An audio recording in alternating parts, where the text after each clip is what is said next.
da turma ATSM 21, tudo bem com vocês? Estamos aqui na nossa quinta aula da disciplina Introdução à Metodologia de Pesquisa e Informática. E hoje nós iremos falar sobre as normas da ABNT, né? Essa é uma das aulas mais importantes da disciplina, justamente porque eu estou demonstrando como que é a forma da ABNT no que se trata de questões textuais, etapas, tópicos e a referência que nós iremos utilizar lá no nosso trabalho também, tá?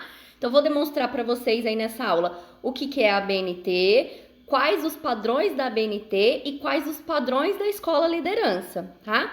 Eu espero que vocês gostem dessa aula. Qualquer dúvida, pode me deixar uma pergunta no portal, me mandar um e-mail, que nós iremos nos falando por lá, tudo bem? Então, vamos lá.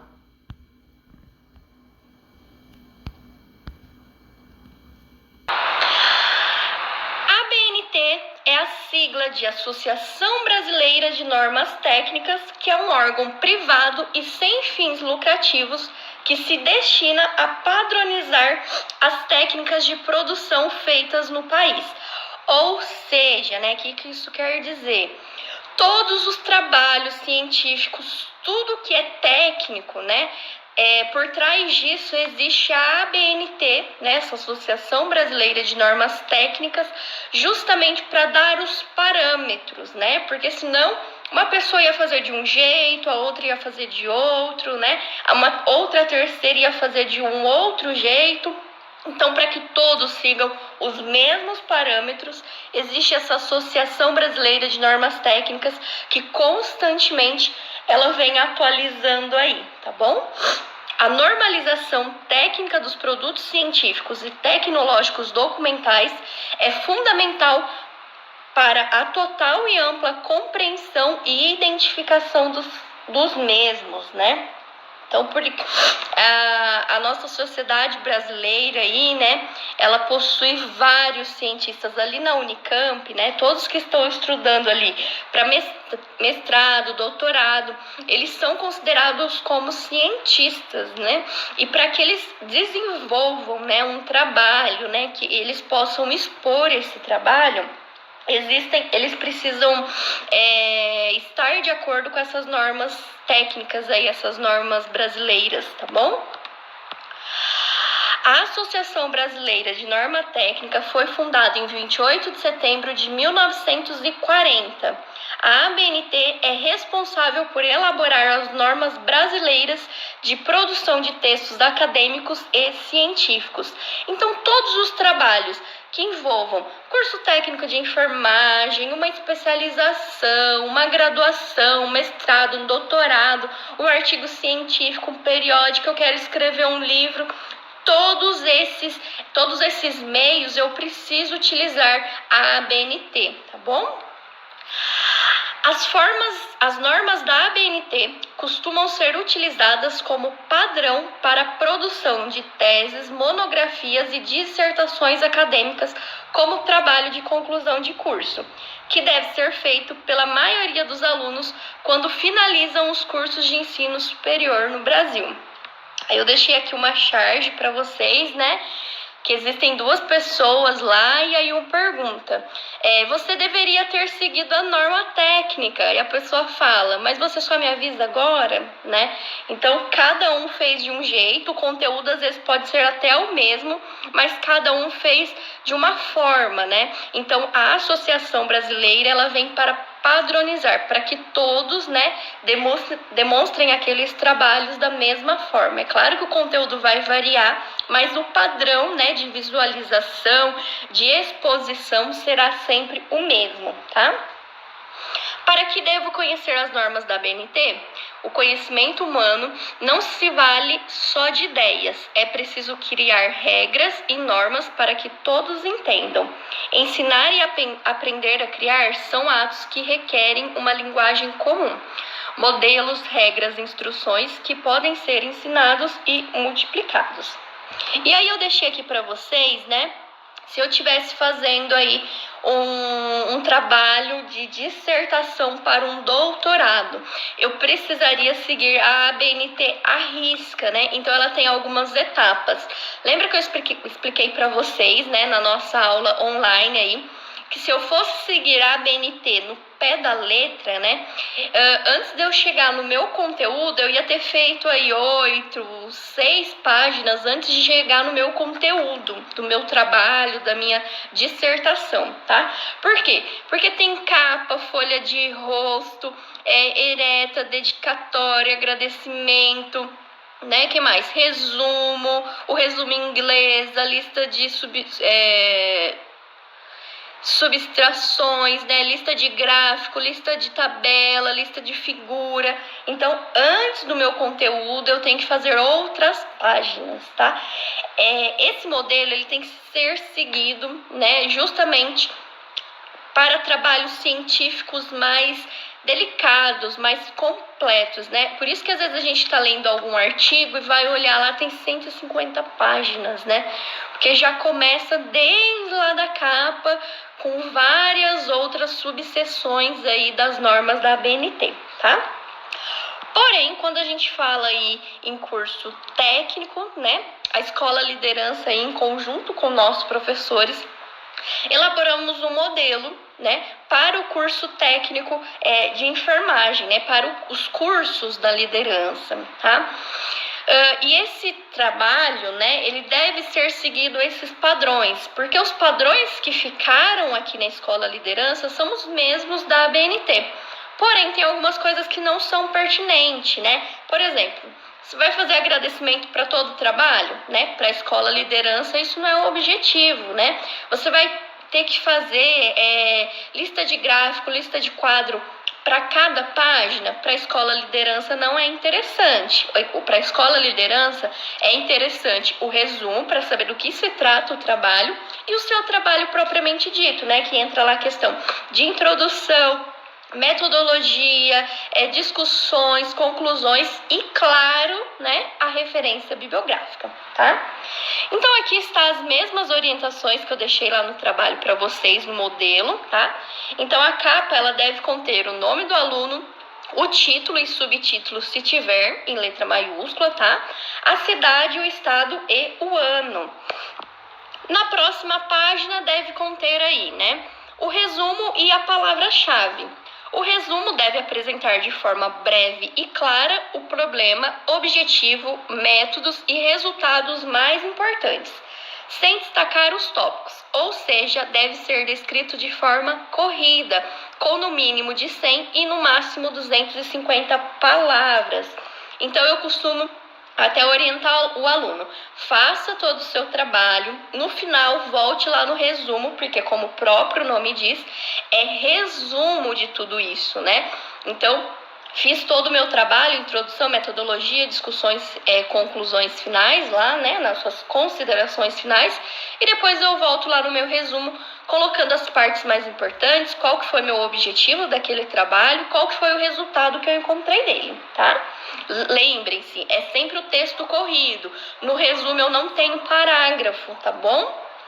E a palavra-chave deve ser a mesma descrita na qual utilizou para realizar a busca, no mínimo de 3 e no máximo de 5.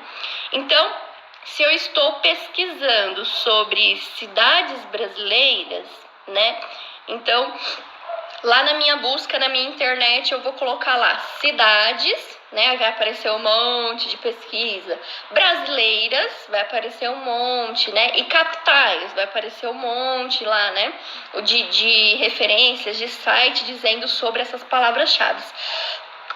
Essas 3 que eu utilizar como base para pesquisa, eu preciso colocá-las aqui no meu trabalho também. A palavra-chave é importante justamente para que nós, até mesmo, né, para que nós professores, nós possamos observar se você não está fugindo muito daquele tema que foi proposto, tá bom?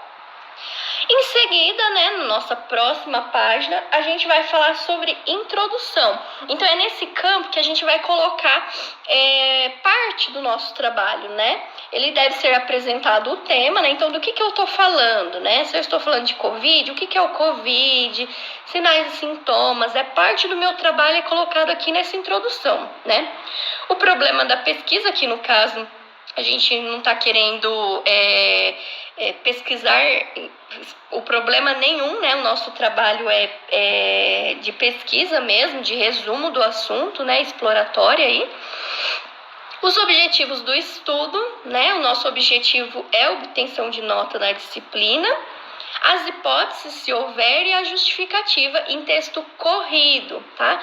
Que deve conter no mínimo de 100 a 250 palavras, tá bom? Metodologia. Na metodologia de pesquisa deve ser informado qual tipo de pesquisa realizada e apresentados de forma clara e concisa, quais dados foram coletados, como foi a coleta dos dados, qual foi a amostra utilizada e demais informações relevantes, de forma que o leitor entenda os procedimentos utilizados na prática. Ou seja, para fazer a metodologia, existem alguns tipos de pesquisa, né? Então, eu posso fazer uma pesquisa bibliográfica, né? Que eu entro lá em artigos e livros, né? Pego algumas informações, que é o que a gente está realizando no nosso trabalho. Posso fazer o resumo de um determinado assunto, de um determinado artigo, tá? Ele pode ser um trabalho original, né? Científico, então eu posso realmente estar descrevendo um artigo e tudo vai variar muito, tá bom? Eu deixei aqui para vocês, ó, alguns tipos de pesquisas científicas e vocês podem utilizar lá, citar lá na metodologia qual tipo que vocês usaram para esse trabalho aí como proposta da nossa disciplina, tá? Então existe o trabalho científico original, que acontece quando os pesquisadores realizam a pesquisa com o objetivo de descobrir e trazer novos conhecimentos para a comunidade e para a sociedade. Traz resultados inovadores que contribuem para o progresso da ciência como um todo. Então, esse trabalho científico original seria se eu mesmo estivesse realizando todas as etapas de um trabalho científico, tá? Eu mesmo estaria lá mostrando resultados da minha pesquisa, né, do meu trabalho, tá? Resumo de assuntos. Acontece quando o pesquisador não pretende trazer nada inovador. O objetivo desse tipo de pesquisa é apenas a aprendizagem. Trabalhos já publicados de outros pesquisadores são analisados, avaliados e têm seus resultados reunidos. É exatamente isso que a gente está fazendo na proposta desse trabalho aí de Covid. Então, a gente está pegando várias informações, nós estamos fazendo um resumo dessas informações e colocando aí, inserindo no nosso texto. Então, é uma pesquisa, né, a partir de resumo dos assuntos, tá bom? Pesquisa bibliográfica, que é o que nós também estamos fazendo, tá? Porque a gente está entrando em algumas bibliografias, alguns artigos, né? Algumas revistas aí científicas, então a gente também está fazendo uma pesquisa bibliográfica, né? Ela é realizada de forma indireta, é feita utilizando fontes secundárias de informação, ou seja, livros, artigos, revistas e artigos científicos. Pesquisa documental também é considerada uma forma indireta de pesquisa que utiliza fontes primárias. Esse tipo de pesquisa utiliza como material fonte de informação, testamentos, leis, gravações, registros de nascimento e até fotografias. Essa pesquisa documental, para trabalhos na escola de liderança, eu nunca vi ninguém utilizar, tá? Porque você realmente tem que pegar documentos, né, na íntegra, né? Documentos que eu digo assim, que eu citei aí, testamentos, né, registro de nascimento, casamento, fotografia, você vai fazer uma análise daquele documento. Mas nós, professores, nunca associamos esse tipo de pesquisa aos trabalhos da liderança, tá? Pesquisa de campo. Considerado como sendo um tipo de pesquisa de forma direta, realizada dados coletados no local, que é o campo, onde o determinado fenômeno aconteceu. E ocorre em situação natural e espontaneamente. Então, essa pesquisa de campo era, por exemplo, se eu desse um tema de trabalho aí para vocês, eu quero que vocês pesquisem para mim quantas pessoas em Hortolândia já foram vacinadas contra a Covid. né? Se eu não tivesse essa informação lá no site da Secretaria de Saúde do município, eu teria que ir em campo. Então, eu iria pegar uma amostragem da população, né? Uma parte da população e iria entrevistá-las. Você já tomou vacina? Teve alguma reação, né? Isso um por um. Isso é pesquisa de campo. Eu ir até o local e fazer toda a minha pesquisa, tá bom? Pesquisa de laboratório. Essa é muito feita lá na Unicamp, né? Que são trabalhos realmente aí que às vezes descobre uma nova bactéria, né? A questão da vacina, né? Pesquisa feita de forma direta utiliza dados coletados no laboratório. Nesse tipo de pesquisa, o pesquisador tenta produzir ou reproduzir determinado fenômeno em condições controladas. O pesquisador utiliza instrumentos específicos em um ambiente completamente controlado. Então, são questões laboratoriais mesmo, tá? Então, se ele vai lá, coloca um produto milímetros, né, de um determinado produto naquela solução, ele anota, porque ele está fazendo uma pesquisa para ver se vai dar certo ou não, tá bom? Pesquisa quantitativa. Utilizado quando a pesquisa está interessada na quantificação, ou seja, em dados numéricos, né? Eu poderia entrar lá no PubMed, no Cielo, no Google Acadêmico, pesquisar sobre o tema de Covid, né, fazer alguns filtros lá, colocar vacinação, imunização, pandemia, né? E aí eu poderia fazer dados numéricos. Então, eu poderia lá no meu trabalho, né, poderia citar que eu analisei 10 trabalhos, né, 10 artigos, que desses 10, 8 falavam sobre isso e 2 falavam sobre determinado outro assunto relacionado ao Covid. Então, poderia também realizar uma pesquisa quantitativa, tá? Tanto a pesquisa quantitativa quanto a qualitativa, né? Nem sempre vocês vão utilizar no trabalho de vocês. Por quê? Né? A maioria dos trabalhos na escola de liderança, né? Eu digo a maioria, é normalmente pesquisa bibliográfica ou resumo do assunto, tá? Que são tipos aí de pesquisas científicas. Mas então vamos lá. Nesse tipo de pesquisa, os resultados são analisados utilizando estatísticas de escrita por meio de porcentagens, médias, mediana, moda, coeficiente de correlação, desvio padrão, análise de regressão, etc. Então, são dados numéricos, tá? E são dados numéricos que eu estou fornecendo, eu não estou copiando de nenhum lugar, tá? Pesquisa qualitativa. Utilizada quando não tem ou não emprega estatística para analisar os dados. A pesquisa qualitativa é utilizada quando os números e estatísticas não conseguem representar, como por exemplo, comportamentos, opiniões, né, atitudes individuais e grupais. Então, qualitativa é mais a qualidade daquilo, é a mais percepção do que questões numéricas, né, que envolvem a pesquisa quantitativa, tá? Pesquisa exploratória, né, que é uma pesquisa realizada para aprimorar ideias, buscar informações sobre determinados fenômenos ou assunto, ou até mesmo descobrir algum problema de pesquisa. É comum utilizar esse tipo de pesquisa quando o pesquisador ainda não tem maturidade suficiente em seu tópico de pesquisa e adquire a partir dos resultados desse tipo de pesquisa. O nosso trabalho de Covid ele também pode ser aí uma pesquisa exploratória, né? Eu estou aprimorando a minha ideia sobre Covid, estou buscando algumas informações. Pesquisa descritiva. A pesquisa descritiva é uma maneira de descrever fenômenos ou estabelecer relações entre variáveis. O pesquisador vai observar, registrar, analisar e interpretar o fenômeno estudado, por meio de técnicas de coleta de dados, como questionário e observação.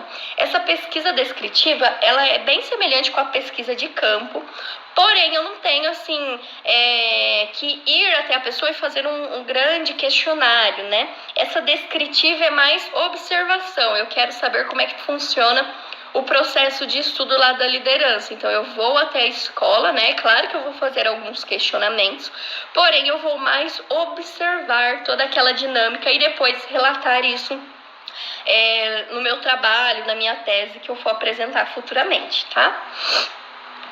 Pesquisa explicativa é considerada uma das mais complexas. Por quê? Eu faço uma pesquisa que eu posso utilizar lá, resumo de um assunto, né?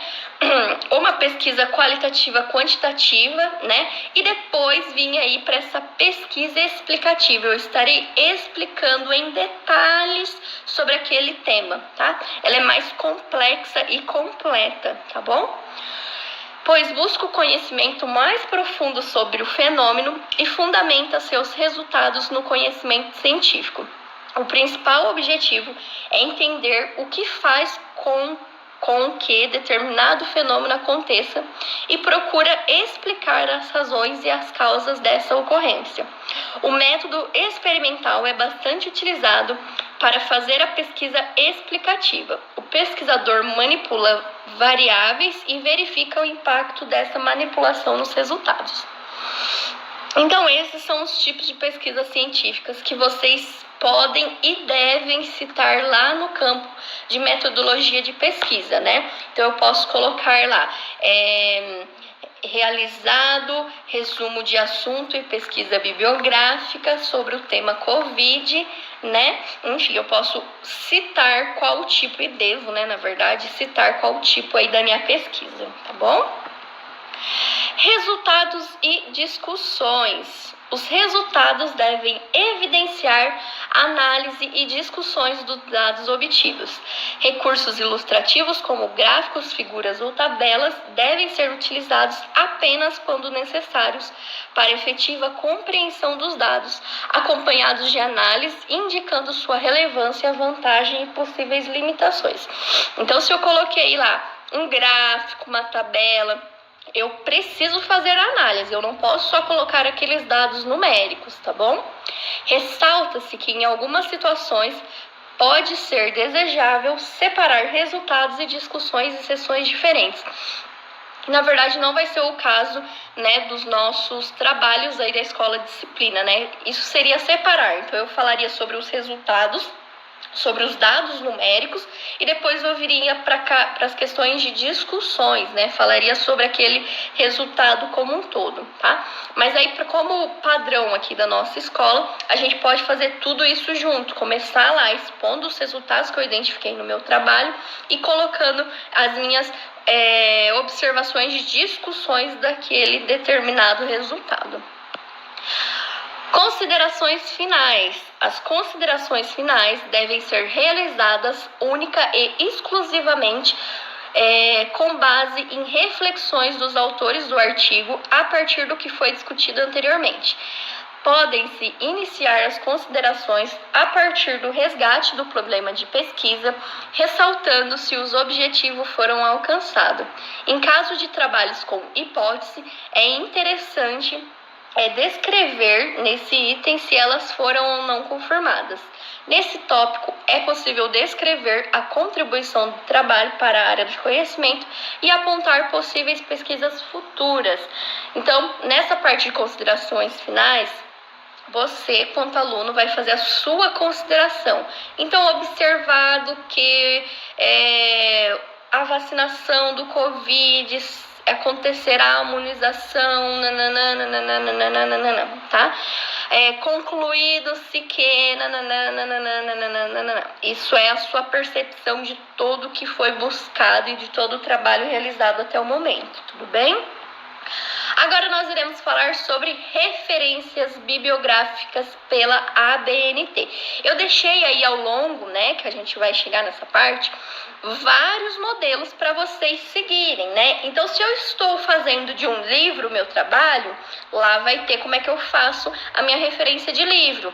Para sites, né, com um autor, 2 autores, 3 autores, né? Eu deixei vários exemplos aí. E lembrando, a referência é a última página do meu trabalho, né? Que eu preciso deixar ela lá. Porém, eu tenho que citar, né? no meio do meu texto de onde eu tirei aquela informação, tá? Então, se lá na minha introdução eu coloquei, segundo o Ministério da Saúde, a Covid já atingiu tantos milhões, né, de brasileiros, né? Então eu coloquei, segundo o Ministério da Saúde. Quem está lendo já vai identificar que você tirou aquilo do Ministério da Saúde.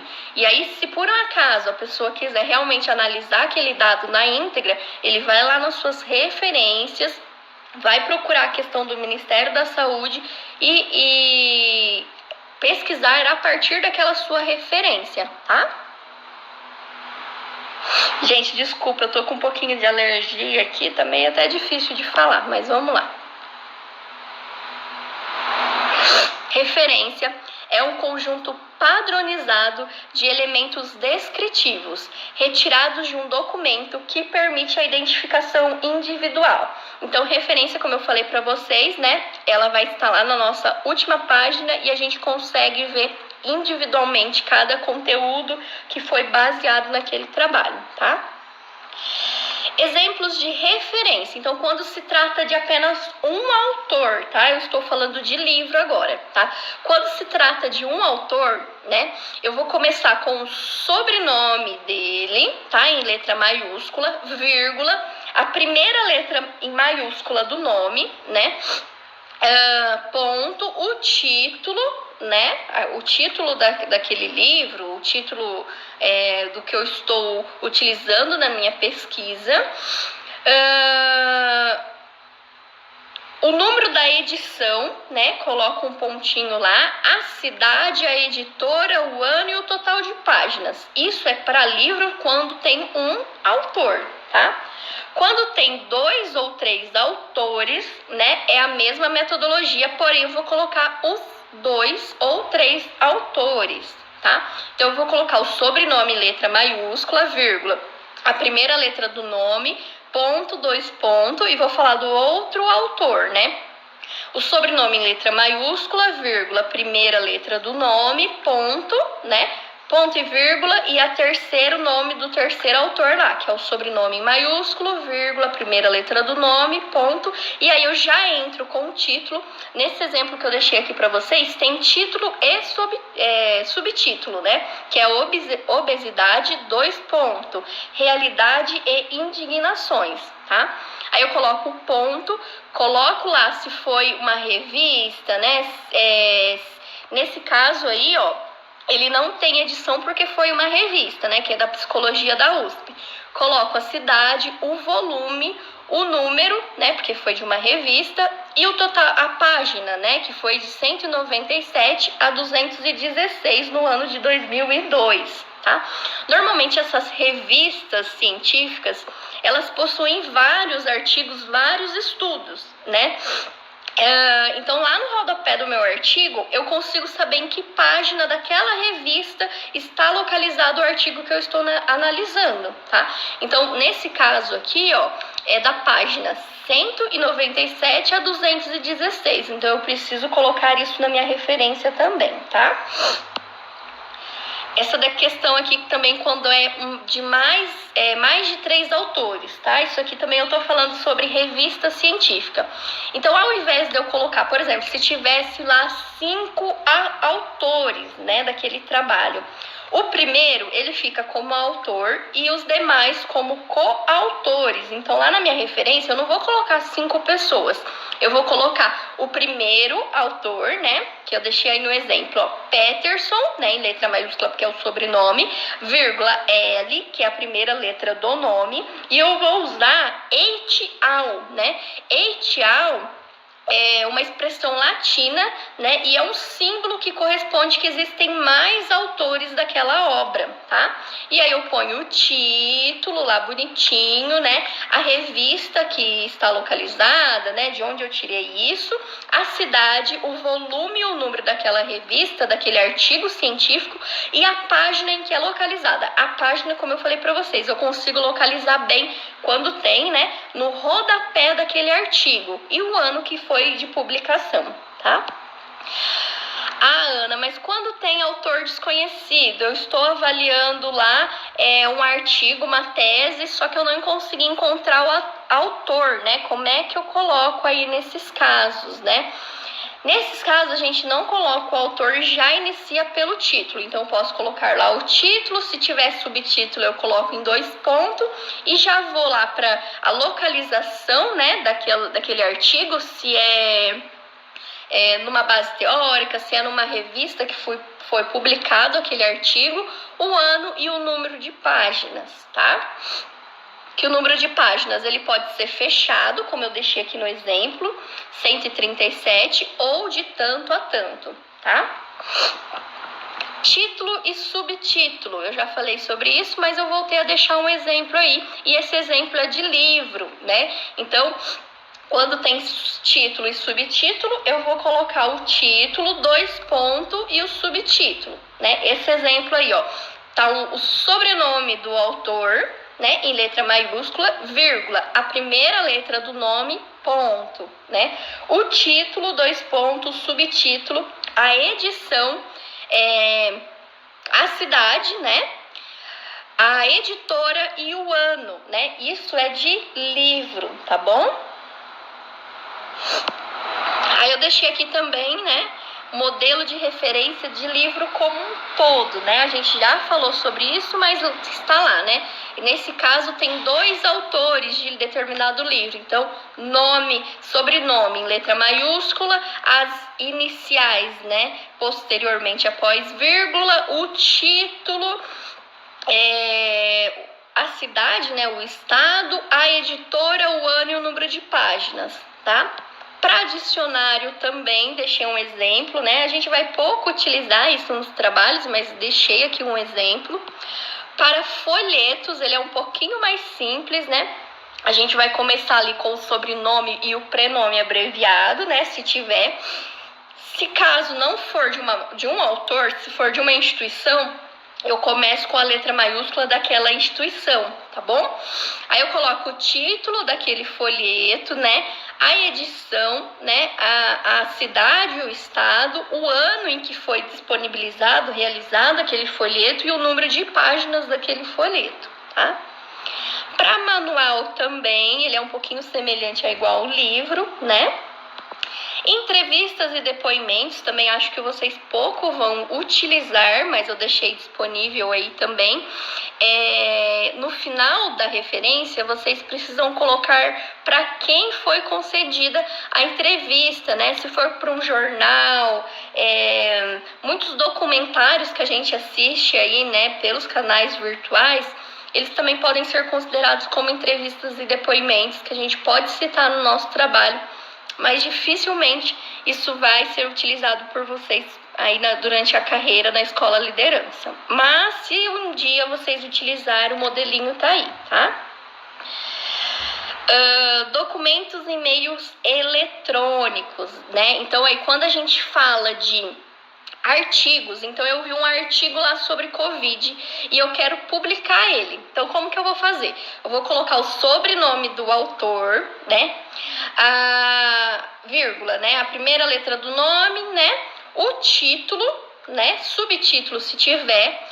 O nome daquela revista, né? De onde que eu peguei aquilo lá, né? Se foi revista brasileira, esse no caso aí tá como Psicologia da USP, né? Que também ela é considerada como uma revista, né? Da USP. O estado, a cidade, né? O volume e o número daquela revista, tá? O ano, né, e o disponível em e acesso em, porque ele é um artigo disponível por meios eletrônicos, então eu preciso colocar o meu disponível em e o meu acesso em, tá bom? E aí, documentos publicados na internet. Então, esse daí se por um acaso eu fui lá no site do Ministério, da Anvisa, da Secretaria Municipal de Saúde, né? Então, esse é um exemplo, né? Então, vamos pensar na nossa realidade aqui de Covid. Eu colocaria assim, ó, Ministério da Saúde em letra maiúscula, ponto. Covid-19, 2 pontos, taxa de imunização, que seria o meu título e subtítulo, ponto, disponível em, aí a gente coloca o endereço do site de onde eu peguei, né? Ponto, acesso em 20 de tanto, né? Hoje é dia 22 de janeiro de 2021. Isso seria um exemplo para documentos publicados na internet. A maioria das referências que vocês vão utilizar é através, né, desses documentos publicados na internet ou de livros, que eu deixei os exemplos lá também, tá? E aí eu deixei uma provocação aqui para vocês, para nós praticarmos essa referência. E nós estamos praticando isso na realização do nosso trabalho, tá? Agora, hoje na nossa aula online, né, eu vou estar entrando mais em detalhes aí com vocês. Eu até elaborei um outro trabalho para vocês verem como que é o modelo, tá? Um trabalho que eu fiz para mostrar para vocês de como é feito isso na prática. Eu espero que vocês tenham gostado dessa disciplina. Qualquer coisa, pode me deixar uma pergunta via portal, me mandar um e-mail, que às vezes eu demoro um pouquinho, mas eu sempre respondo todos, tudo bem? Muito obrigada pela participação e até daqui a pouco. Beijos, até mais!